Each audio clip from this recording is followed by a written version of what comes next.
I am at home in my kitchen, and as you can see, in this kitchen we have beautiful super white, which is a quartzite marble top in our kitchen, and I love it. We have a little place at Bald Head Island, and in that kitchen there is a butcher block countertop that was painted black. So, you know the drill. My husband went out of town, I was there with the kids, we had a couple of rainy days, and I felt like I couldn't live with black butcher block anymore. So I thought instantly, I'll call my supplier and price out Carrara marble, which ended up being ridiculously expensive because Bald Head is an island and the whole process of getting it over there is a mess. So long story short, one night I decided to paint my countertops to look like marble. And I cannot believe how great they turned out. You should know that I don't like to paint. I'm not actually a very good painter. I do like to do DIY things, but it is certainly not my strong suit. So I'm telling you that because you need to know that if I can do this, you can absolutely do this.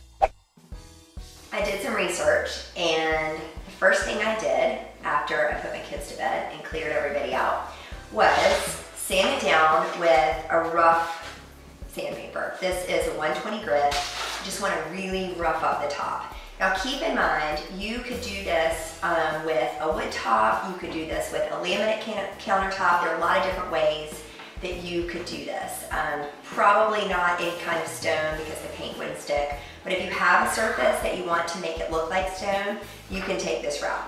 So once you've roughed it up, you're going to prime it, and these are the supplies that you're going to need. So you've got your sandpaper, and then you're going to prime it with a large brush. Just takes less time if you can cover more surface area.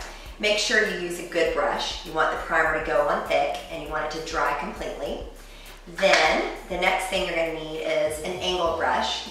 This is 1.5 inches, and I like it because, as you can see, this countertop here has a lot of big chunks. It's got a lot of veining in it, and you want a brush that's going to let you put a really big pattern on the countertop. And next, you're going to need a rough brush. This one is really bristly, kind of stiff. It's going to help you blend everything in. You're going to need a sponge. I like to tear it off in little parts so that you have a little bit more control, but the more porous it is, the more natural it's going to look.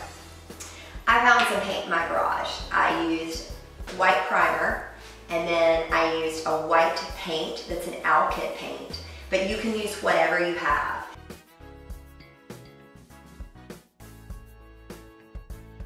Now that you've used your 220 sandpaper to really rough up the surface, it's time to prime it.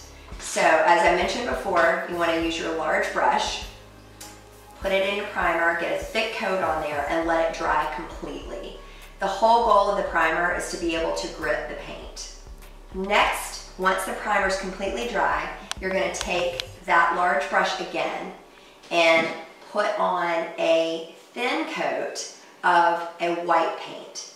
That way it adds a sheen, it's going to add an extra layer, and you're going to be able to work in some dimension by adding in the gray. Once that white coat is dry, if you feel like you have enough coverage, you can go ahead and start adding the gray paint.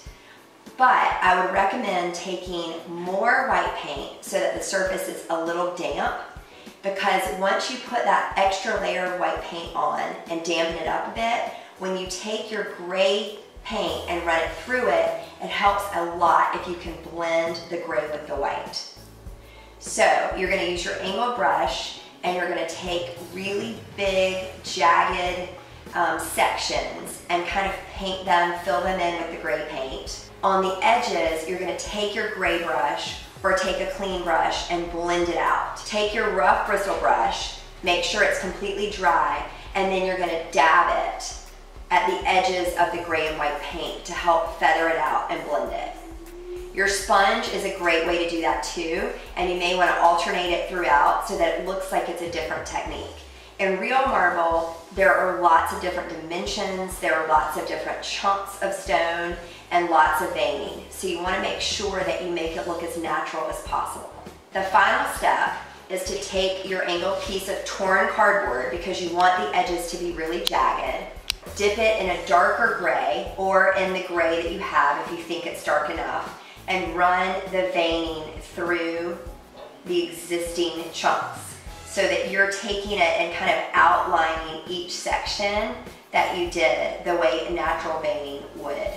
So once you take that cardboard and you dip it in the paint and then you drag it along your surface. And if you drag it on the outside of the design that you already have, it's going to really allow for an outline. It's going to let you define the sections that you've already created in the marble. Once you're finished and you've gotten the countertop like you like it and it looks like marble and you're ready to seal it up, let it dry completely. I let mine dry for 24 hours because it needs to cure and be completely dry. Then make sure the surface is clean, and then it's time to apply, in this case, the polyacrylic, which is a Minwax product. It's water-based, but it's gonna seal everything in. A really great way to apply it is to either brush it on, or you can pour it on and use a painter's pad to kind of level it out. That's gonna give you a thicker coverage. Regardless, plan on needing about 3 coats of the polyacrylic in order to seal it in properly. And that's it. Now our kitchen looks like we have marble countertops. It cost us next to nothing to do it. And no joke, when my husband came home from his trip, he looked at the kitchen and he said, please don't tell me how much that marble cost. So try it at home, I promise you can do it.